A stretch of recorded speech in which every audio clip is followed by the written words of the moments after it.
Damn it. Ah, that sucks. It was a sad, sad day. My trusty AD200 fell in some water. And I felt like I took all the steps to make sure it didn't happen, but it happened. So in this video, I just want to talk about what happened and what I did after, and if the flash even still works, or if I had to replace it and get a new one.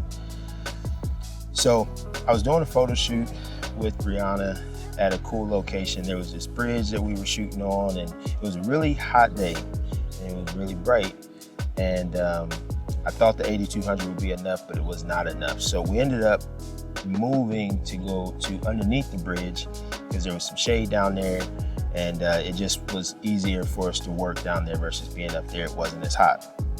But the problem was, definitely was windy. It's very windy, because that's really how it goes in Vegas. Like, Vegas is windy a lot in general, but when you get in like certain areas, it just kind of really funnels the wind, so it makes it even more windy.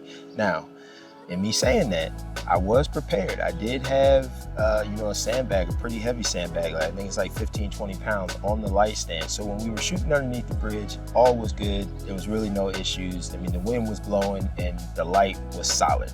I had the AD200 and a S2 bracket, and then I had a 34-inch beauty dish on there. So it was solid. So I didn't really think anything of it.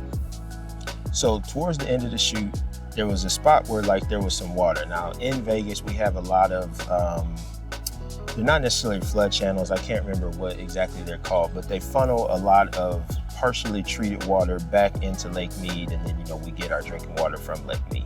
So there's a lot of those in Vegas. So there was a spot where there was this. It was maybe like 15, 20 feet wide. And I thought we could get some cool shots. There was this little concrete part that I put Brianna on, and I was like, we could get some cool stuff right here. So I had her sit there. I very precariously walk along this concrete spot because I didn't want to fall into the water. And on the side where there's the water that I'm talking about, the channels back into Lake Mead, on the other side, there was like some nasty, very stagnant water. It was super nasty. So I wasn't really trying to fall in either direction.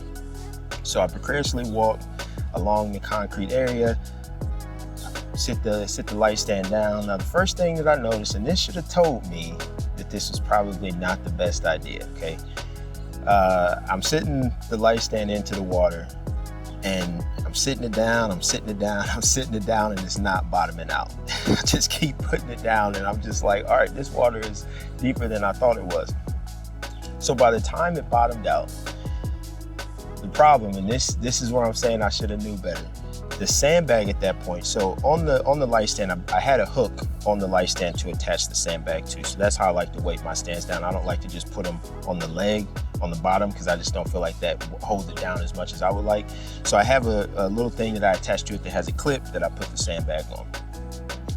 That part was submerged in the water. So the sandbag itself was in the water by the time the light stand bottomed out.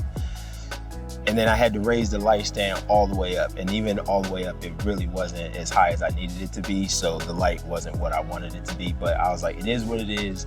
Brianna had to leave. It was hot still. So I was like, let's just get these shots real quick and we'll call it a day.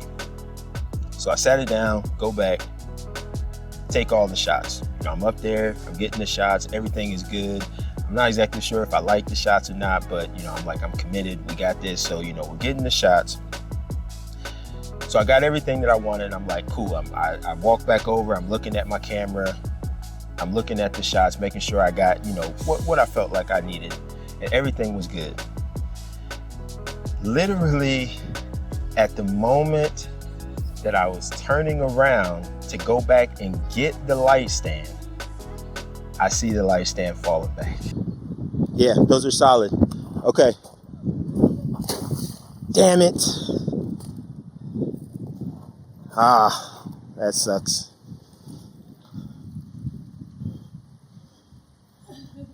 That was strong, dude. Yeah. No, you can just yep.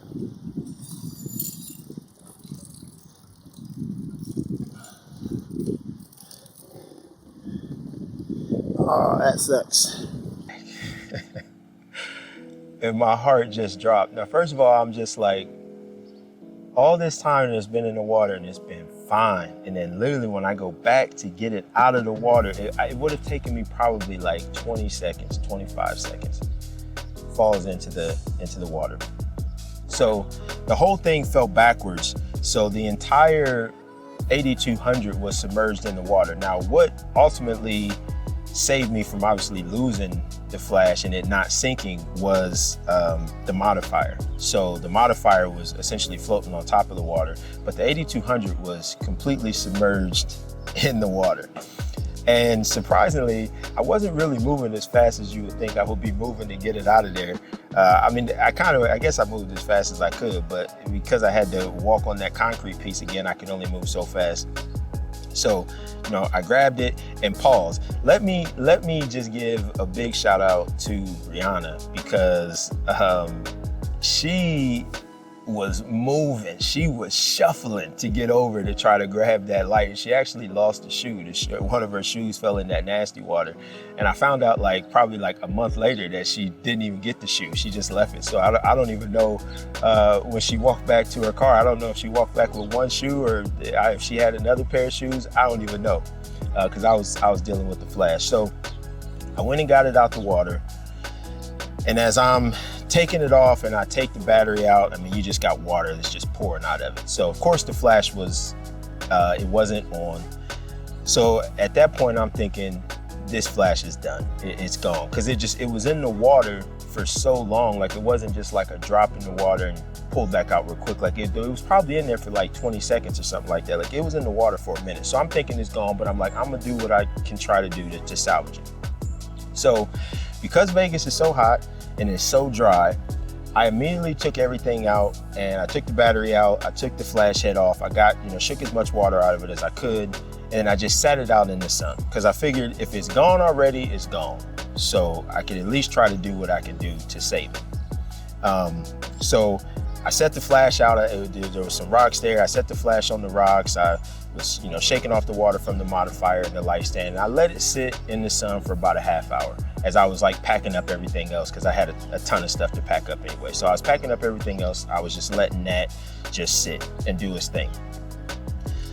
So at that point, again, I'm thinking it's done. It is what it is. I'll just have to get another one. It's that simple. So I go home and I'm like, all right, I'm not going to do the rice thing because contrary to what people believe, if you just do a little research on rice, it doesn't help really. It doesn't do anything. The rice, I mean, I guess marginally it might, but if you put something in rice and something still works, the rice wasn't the thing that saved it. It probably was going to work regardless. Really, you just need to let things dry out, right? So again, Vegas is hot and very dry. So when I got back to the house, with it being summertime, I knew that my garage was just gonna be an oven, which it was. When I got home, it was like 115 degrees in my garage. The humidity is usually close to 0%. So I was like, if there's any place where I can put this flash and let it dry out, the garage is it. So I took the flash, I sat it on a shelf in the garage, and I said, I'm gonna just let it sit there for 3 days. I wasn't gonna rush it, because the thing is, when electronics get wet, it usually is not when it gets wet, that's usually not what kills it. What kills it is when you try to turn it back on and it's still wet. There's components inside of it that are still wet. That's typically what fries it, not so much when it first hits the water. So I was like, I'm just gonna let it sit for 3 days, no matter what. I'm gonna let it sit. And so, there was a lot of water that was like in the LCD screen. So I was just like, man, that water is really in there. And so every morning I would go and check on it. And I started getting optimistic because that next morning when I checked on it, a lot of that water that was inside the LCD screen had evaporated, it went away. So I was like, all right, this is working. It's definitely drying out. So all might be good. So the second day, I decided to do a voltage test on the battery. I was like, let me see if the battery is even still pushing out power.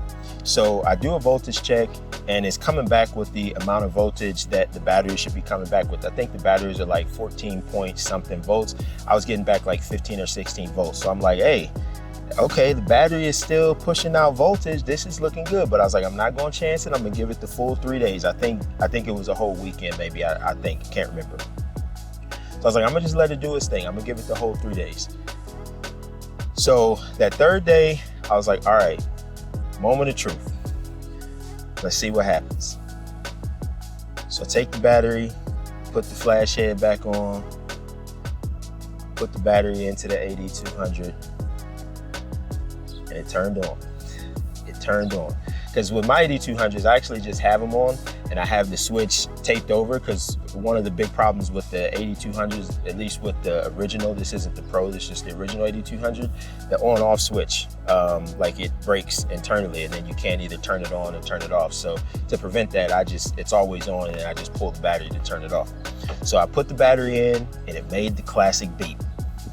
It turned on, everything on the screen was working. There was not a single part of the screen that didn't work right. I hit the test fire button, it fires. Hit it again, it fires. So I'm like, this is crazy. This flash still works. So at that point, I was happy. I'm like, this is great. I don't have to buy another one. I saved it, thank God. So I put it away, didn't think much of it. So then I think later that day, I was like, let me just try it again, just out of curiosity, because I don't know. I was thinking maybe it was a fluke that it worked, who knows? So I put the battery back in there, fires up again. I do some test shots, it fires up again. But this time, after I did a few test shots, the LCD kind of flickered a little bit, and then it died. So I was like, okay. So I went and got another battery from my other AD200, put that in the flash that fell in the water, immediately turned on, popped maybe 20 flashes in a row, no problem, never turned off. So then I put the other battery back in, the one that was in the AD200 when it fell in the water, put it in, it turned on, did like 3 or 4 pops, and then the same thing, kind of flickered, and then it went off. So I checked the voltage again, it still was pushing out the same amount of voltage. But ultimately, I concluded that the battery, although it wasn't completely fried, it was partially fried. So I was like, all right, I'm not gonna keep trying to use the battery, because I don't wanna actually mess up the AD200 by using the battery.